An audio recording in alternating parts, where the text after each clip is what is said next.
ఈరోజు మన వాక్య ధ్యానాంశము పునరుద్ధానం. పునరుద్ధానం అనే మాట ప్రత్యేకించి క్రైస్తవ పదమని చెప్పవచ్చు.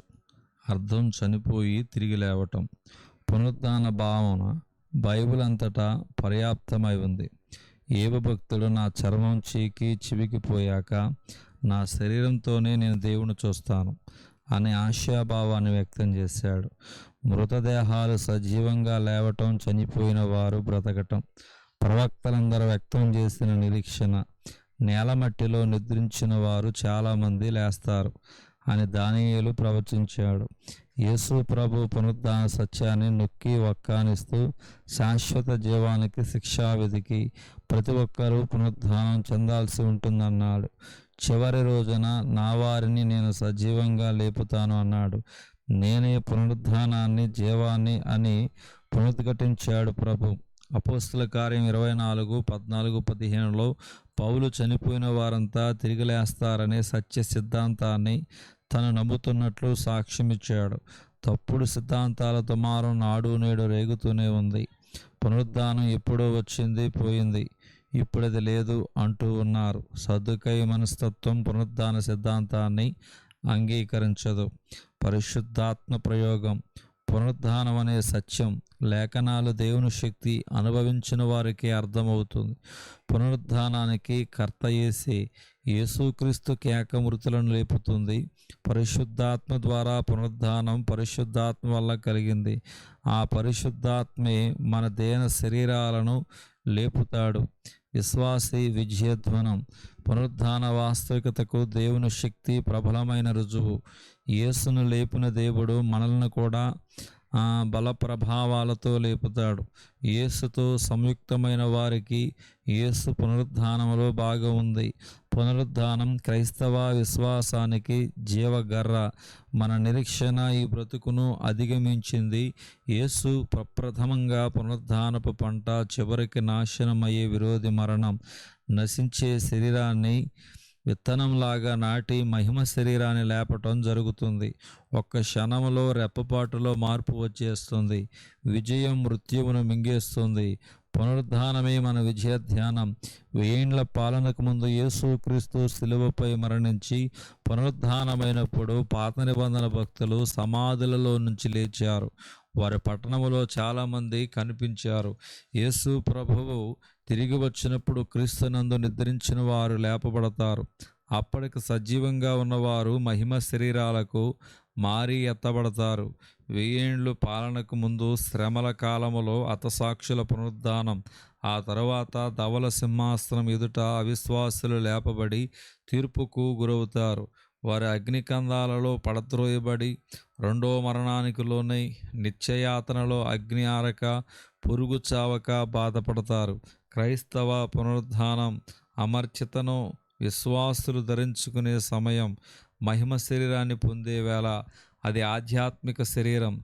అది విశ్వాసుల రూపాంతరం. పునరుద్ధానములో మన స్థితి. పునరుద్ధానములో విశ్వాసుల పరలోకములో దేవదూతల్లాగా ఉంటారు. లైంగిక సంబంధాలకు అతీతులు.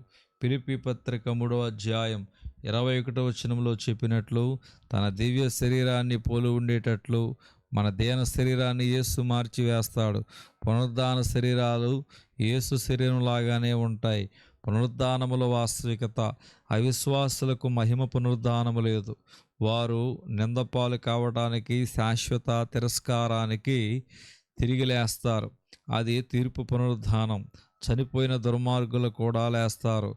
క్రీస్తు నెరగిన వారికి పునరుద్ధానము శిక్ష కోసమే, రెండో మరణం కోసమే. మన ప్రభు అయిన యేసుక్రీస్తు పునరుద్ధానం చెందుతాడని ప్రవక్తలు ముందుగా పలికారు. యేసు శరీరం సమాధిలో కులిపోదని దావీదురాజు ప్రవచించాడు. యేసుక్రీస్తు యొక్క పునరుద్ధానం సువార్తలో ఒక భాగం. ఆయన మరణం, పునరుద్ధానం ఈ రెండు కలిసి సువార్త అవుతుంది.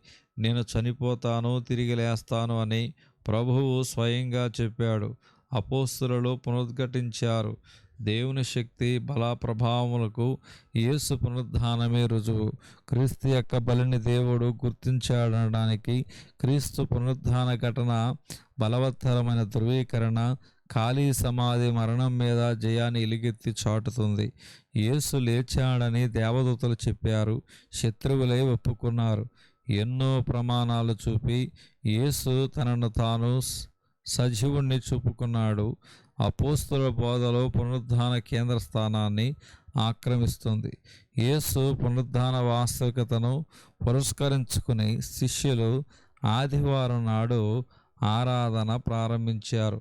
లేఖనాలు నెరవేరినవని పునరుద్ధానం ధృవపరుస్తుంది. మన పాపాలకు క్షమాపణ కలిగిందని పునరుద్ధానమే హామీ ఇస్తుంది.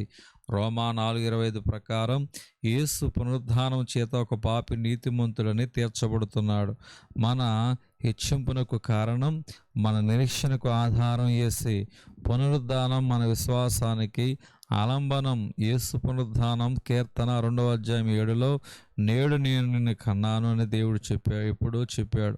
యేసు పునరుద్ధానుడైనప్పుడే ఈ సాక్ష్యం వచ్చింది. పునరుద్ధానుడైన యేసు దావీదు సింహాసనానికి హక్కుదారుడయ్యాడు.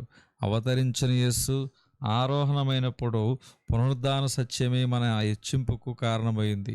యేసు తిరిగి లేచాడు గనక మానవతకు పునరుద్ధానపు వెలుగులో శిక్ష రాబోతుంది, తీర్పు జరుగుతుంది. యేసు పునరుద్ధానం ఆయన మరణ ప్రయోజనాన్ని పొందిన వారికి వ్యక్తిగత పునరుద్ధాన కారణం కాగలదు.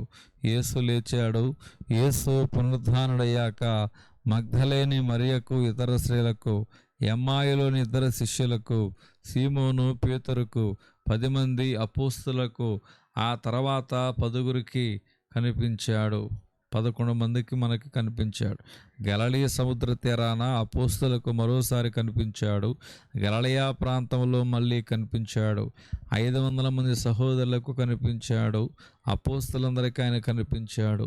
యేసు పునరుద్ధానం మనకు మరణ భయాన్ని పోగొట్టి నిత్య జీవాన్ని వెలుగులోకి తెస్తుంది. బైబిలులో పునరుద్ధాన ఘటనలు చాలా ఉన్నాయి.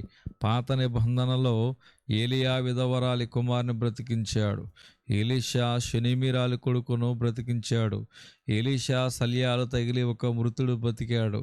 నాయిని విధవరాలి కుమారుని యేసు పాడె మీద నుంచి లేపాడు. బేతేనిలోని లాజరు సమాధిలోంచి లేచి వచ్చాడు. దొర్కాను పేతురు బ్రతికించాడు. ప్రకటన 11:8-11 చూడండి. 2 సాక్షులు పునరుద్ధాన సాంకేతికంగా మనకు గొప్ప నిరీక్షణ కలిగిస్తుంది. అపోస్తుడైన పౌలు కొలసీ సంఘస్థులను ఉద్దేశించి అన్నాడు, మీరు క్రీస్తుతో కూడా లేపబడిన వారైతే పైనున్న వాటిని వెదకండి. ఆధ్యాత్మిక పునరుద్ధానానికి మనమంతా వారసులం. సైతానీయ శక్తులను మన చేతిలో చిన్నాభిన్నం చేయగల శక్తి పునరుద్ధానానికి ఉంది. దేవుడి వాక్యం దేవుడు దీవించునుగాక. ఆమేన్.